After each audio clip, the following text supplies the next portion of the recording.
Hey, it's Ida Bear, your Windermere Realtor with the Be Home team. And today I want to talk to you about, we're super close to closing, what we're going to do, our last thing before we close. We're going to conduct a final walkthrough. This is a very important part of our entitlements in our contract. We're entitled to a final walkthrough of the property within 5 days of the contract close date. Today I'm going to give you the three reasons why, the three most important reasons why, and I'm going to give you a whole host of tips. Hey,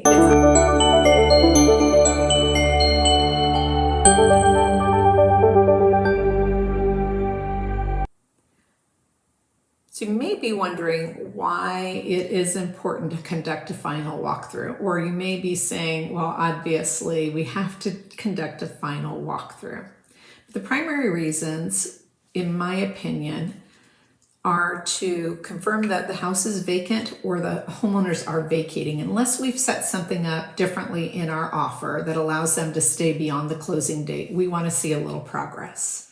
Next, we want to check to see that the house is in substantially the same condition as it was on the day that we wrote the offer, plus or minus any repairs we've negotiated. And then finally, we want to make sure there are no new conditions. Did a tree land on the roof? So those are the three main reasons why we want to conduct our final walkthrough as allowed in our contract.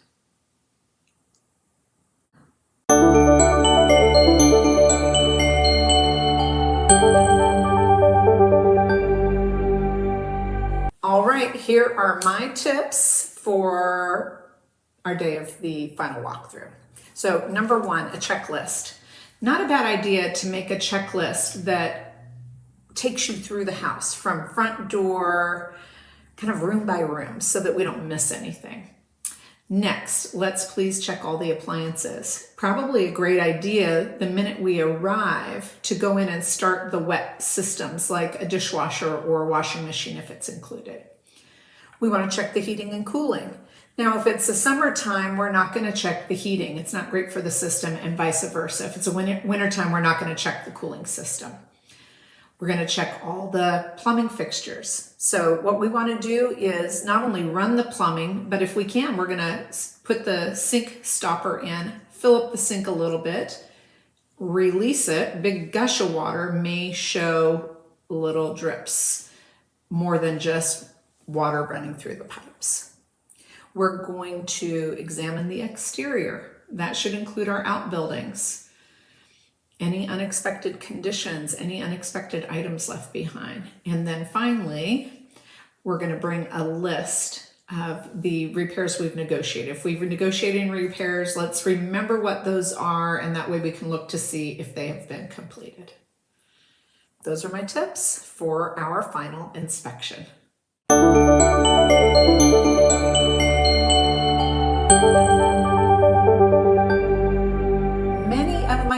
Ask this question: would it be appropriate for us to have our home inspector do the final walkthrough with us? And the answer is yes. Absolutely nothing in the contract prevents you from using your home inspector for the final walkthrough. Is it a necessary step or expense? It isn't necessary, but depending on what condition the house was when we wrote our offer, or the number of items we needed to negotiate, or the type of items we needed to negotiate, repair items, you may want to have that home inspector take another look. The house was really crowded, lots of stuff when the inspection happened, and the inspector really couldn't see everything because there was so much stuff. That may be another time to have your home inspector come back for a re-inspection.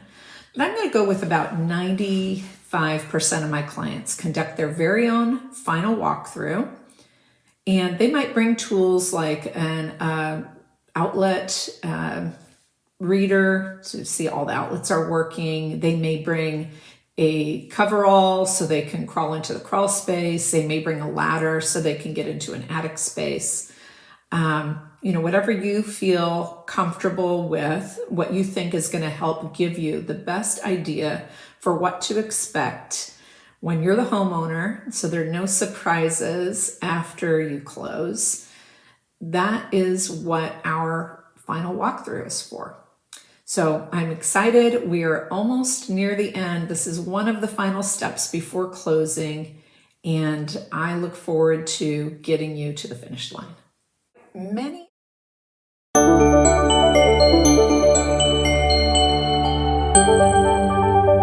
Final question my clients ask me, when should we do this final walkthrough?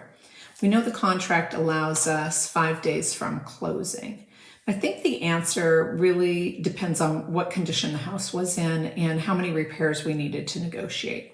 If the house was in really fantastic condition, almost new, nothing exciting on the home inspection, then I think it's fully appropriate to do it within 24 hours of closing. Frankly, I would love to do it as close to closing as possible in the event something happens, the tree lands on the roof.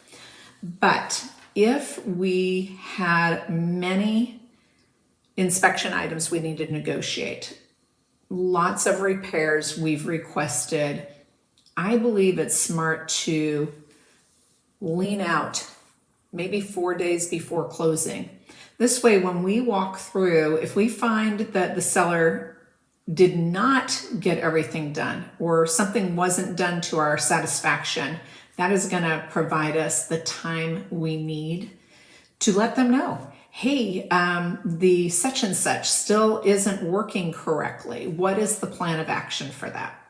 So I think if the house is really spiffy and great when we wrote our contract and not a lot of repair items, let's do it a day before our closing. If we had a lot of things on that list, let's provide a little more time. That way, if we catch anything at the walkthrough, we can let the seller know about that. Anyways, I'm excited. We are almost there, and I'm here to answer any questions. Hopefully this video has helped you prepare for your final walkthrough.